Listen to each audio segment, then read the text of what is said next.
అందరికీ నమస్కారం అండి. ఛానల్లోకి తిరిగి స్వాగతం. ఈ రోజున ఖచ్చితంగా కన్యా రాశి జాతకులు ఈ నిజం విని తట్టుకోలేరు.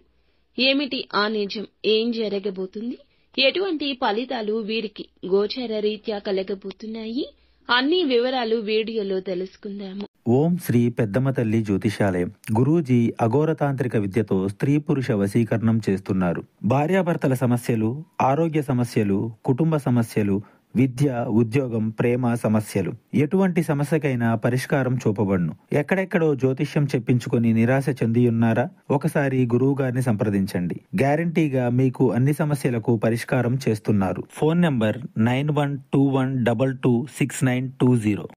వీడియో మీకు నచ్చితే ఒక చిన్న లైక్ అయితే చేసి మమ్మల్ని సపోర్ట్ చేయండి.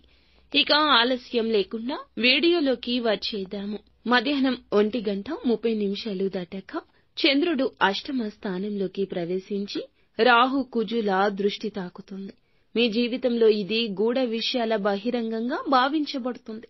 ముఖ్యంగా మీ వ్యక్తిగత జీవితంలో నమ్మకంపై ఒక పెద్ద గాయం మోపబడుతుంది. మీరు ఆశించిన వారి నుంచి గట్టిగానే దెబ్బ తగలొచ్చు. మీరు నమ్మిన వ్యక్తి మీరు ఊహించని ప్రవర్తన చేస్తారు. గడచిన కాలంలో వారిపై చాలా నమ్మకం పెట్టుకున్నారు. ఇప్పుడు పూర్తిగా భిన్నంగా మారిపోయి మిమ్మల్ని మోసం చేసినట్లు తెలిసే దుస్థితి దాపురిస్తుంది. ఇది కేవలం వ్యక్తిగతం కాదు, ఆర్థికంగా లేదా పరువు విషయంలో కావచ్చు. మీ దగ్గర వారే మీ యొక్క అభివృద్ధి అడ్డుకోవడానికి చేస్తున్న కుట్ర కావచ్చు. ఒక్కసారిగా చెవిన పడుతుంది. వారి మాటల్లో వక్రీభావం ఉంటుంది. ఎవరో ఒకరు రికార్డింగ్ మెసేజ్ లేదా థర్డ్ పర్సన్ ద్వారా ఈ నిజం మీకు తెలుస్తుంది. విన్న వెంటనే అసహనం, దుఃఖం, కోపం కూడా కలగడం సహజమే. కానీ ఆవేశం తగ్గించుకోండి. సోషల్ మీడియాలో, వర్క్ ప్లేస్ లో లేదా కుటుంబ సభ్యుల్లో ఒక లేనిపోని అపవాదం ఫలితంగా బాధపడే అవకాశం ఉంటుంది. ఇది వినగానే మీరు వెంటనే స్పందించాలనిపిస్తుంది. కానీ క్షణికంగా ఆగితే మీకు చాలా నష్టం పూరించబడుతుంది. తీవ్రమైన మానసిక ఒత్తిడి ఈ రోజు కలగొచ్చు. కొన్ని గంటలు ఏం చేయాలో అర్థం కాకపోవచ్చు. తక్షణ నిర్ణయం ప్రమాద గంటికలు మోగిస్తుంది. నిశ్చలంగా ఆలోచించండి. నమ్మిన వ్యక్తితో మాటల్లో గౌరవం ఉండాలి. ప్రతి విషయానికి వెంటనే స్పందించొద్దు. దెబ్బతిన్న వాటి నుంచి ఆ గుండెతో తీసుకునే నిర్ణయాలు సాధారణంగా పశ్చాత్తాపాన్ని కలగచేస్తాయి. మీ దగ్గర ఉన్న వివరాలు గోప్యంగా ఉంచండి. నిజం తెలుసుకున్నా కూడా వాటిని బయట పెట్టొద్దు.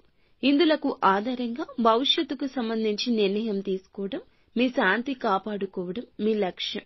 మీ మేధస్సును ఉపయోగించి ఆ వ్యక్తికి ఎలా దూరంగా ఉండాలో ప్రణాళిక చేసుకోండి. ఓం శ్రీ హనుమతే నమః ఈ యొక్క మంత్రాన్ని కష్టం కలిగిన ప్రతిసారి, బాధ కలిగిన ప్రతిసారి బాధాతప్త హృదయంతో 21 సార్లు జపించండి.